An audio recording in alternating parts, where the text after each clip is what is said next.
Hello, hello, and welcome back to Mystic Break, the channel where, I'll be building my own medieval fantasy Lego creations.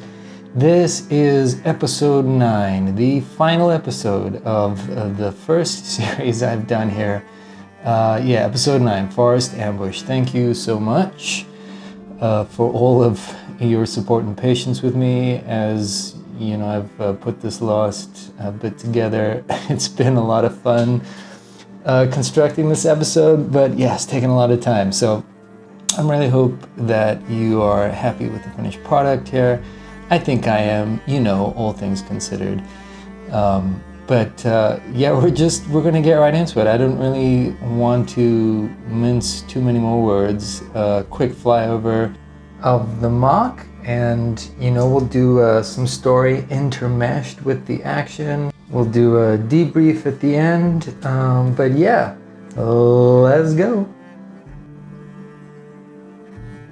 It is an otherwise peaceful day in the calm of the forest. The Black Falcon Knights have just received their bounty from the blacksmith and are headed back to their fortress. But unbeknownst to them, there is an ambush laying in wait, a carefully planned one, with many different actors come here to exact vengeance, to seek glory, or fame, or wealth, or all of the above. But who knows how it all will play out? Best laid plans are not always achieved. Here gathered are renegades, defectors, magic wielders. Pirates there are here as well, but who's to say whether or not they will actually join the fight, or whether they're just here for a good time and easy gold? We shall soon see. But all of them are brought here by the wizard in his tower, who has coerced them with his own mission of vengeance. Deer riders are here, and the Shadowborn, and all of them are ready to pounce, ready for violence. But there are others here as well, those that have been here for some time.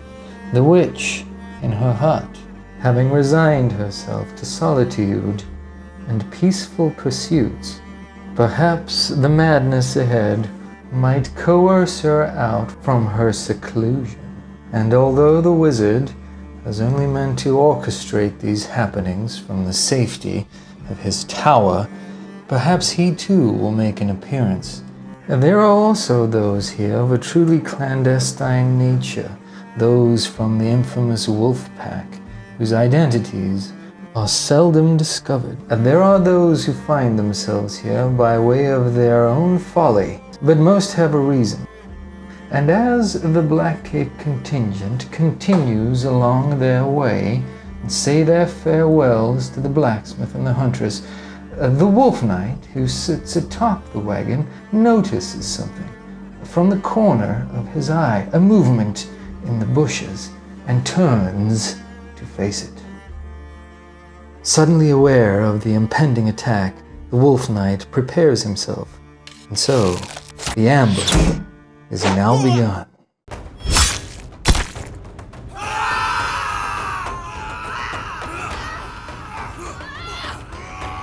The Shadowborn make their advance. Mayhem ensues.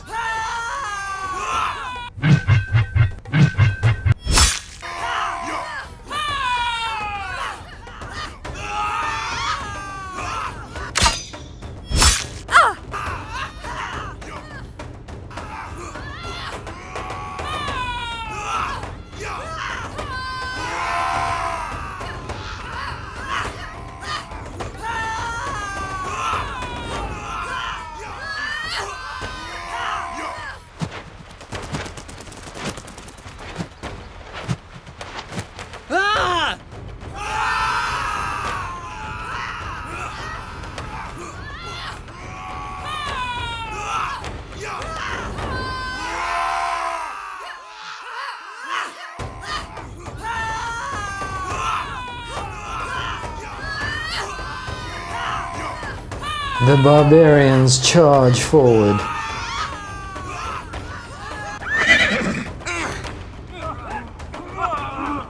The blacksmith runs into the fray with sword and hammer in hand. Fire scorches the battlefield. All is chaos.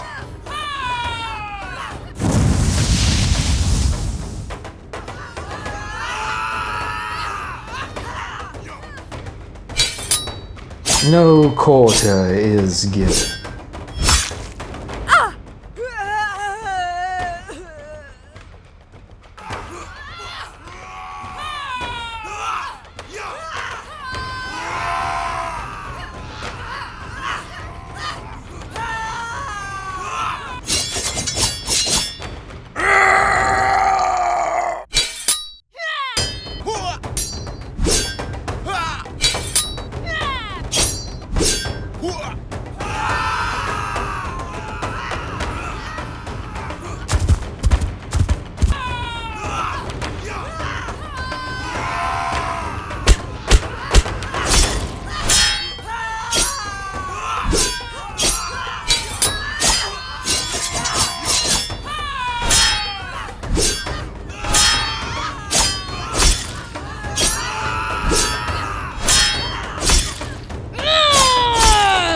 Further up the forest path, the battle rages.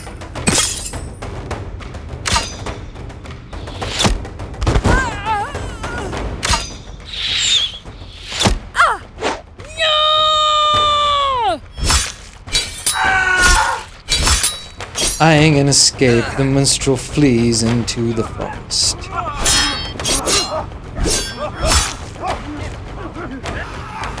Many are caught off guard.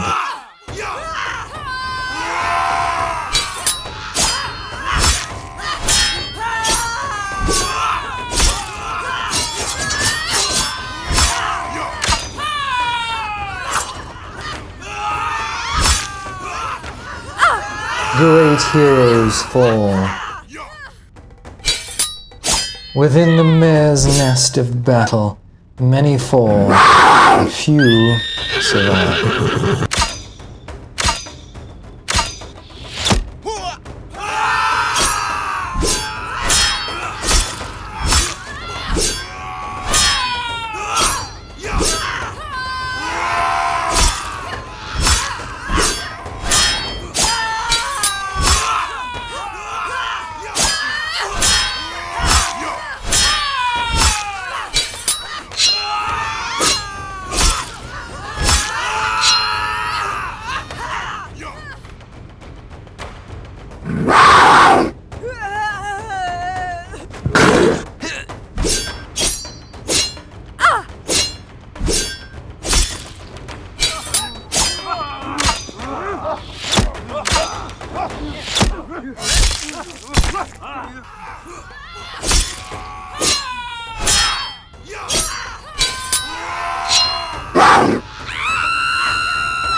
The blacksmith falls at the hands of the leader of the Shadow Ball.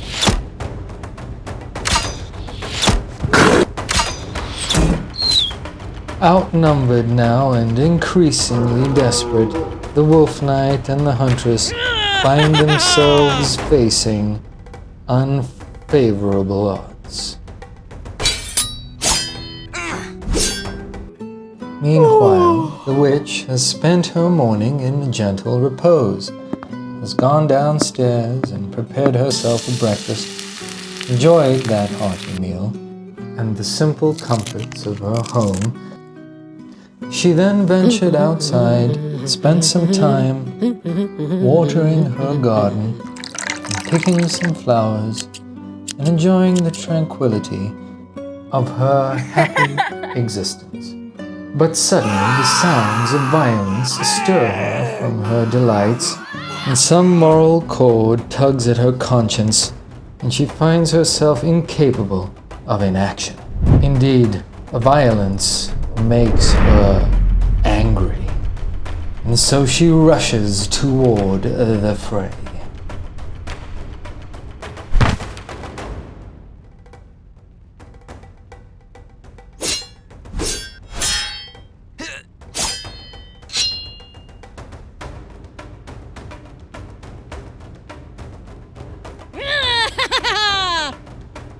The wizard is suddenly aware of some strange magical presence upon the battlefield. Something truly powerful and onerous. And so he decides to insert himself into the mayhem. It is at this point that the pirates decide that the mayhem has become rather too much. And with the appearance of an adept magic wielder, they decide that it is time to quit the party and go along their merry way. Having now assessed the battlefield and everything that is happening thereupon, the witch has decided to choose her side and will aid the huntress, for she sees in her something profound, something hidden, something mysterious. Distraught over the death of her beloved, the huntress weeps. Meanwhile, the minstrel discovers that he has stumbled upon a tomb, realizes that he is not alone. Released now from the spell of concealment and necrobind that the witch placed upon him, the mummy emerges, resurrected from his sarcophagus. Out into the wide world the mummy ventures, and perhaps, who knows, we might see him again. Back upon the path, the battle rages, and the witch decides to assist the wolf knight as he is outnumbered, and she sees in him something virtuous.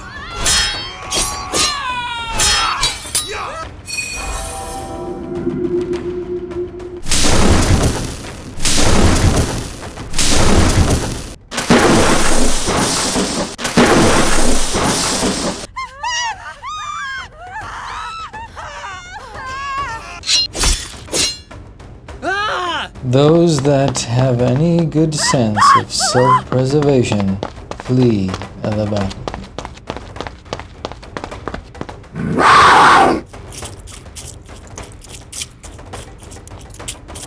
The Dark Wizard decides that it is his time to appear upon the battlefield. The Wolf Knight and the confidant of the Panther Queen duel in a furious dance.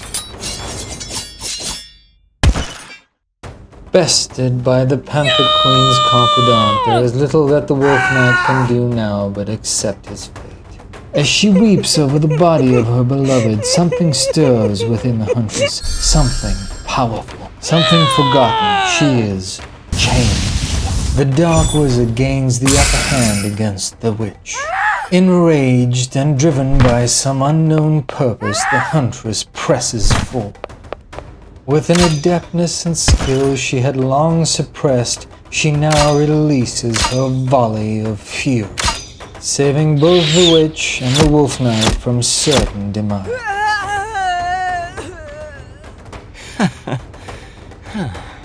Pressing her advantage, the witch strikes the wizard with an incredible display of furious magic.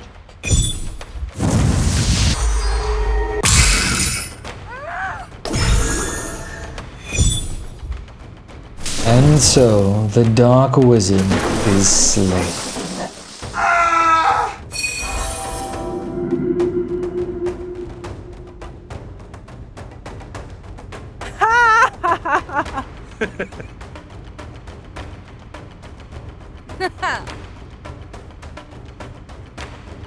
An opportunistic footpad decides that it is his chance to claim glory, strike the heroes down. Alas for him, the witch is too well aware.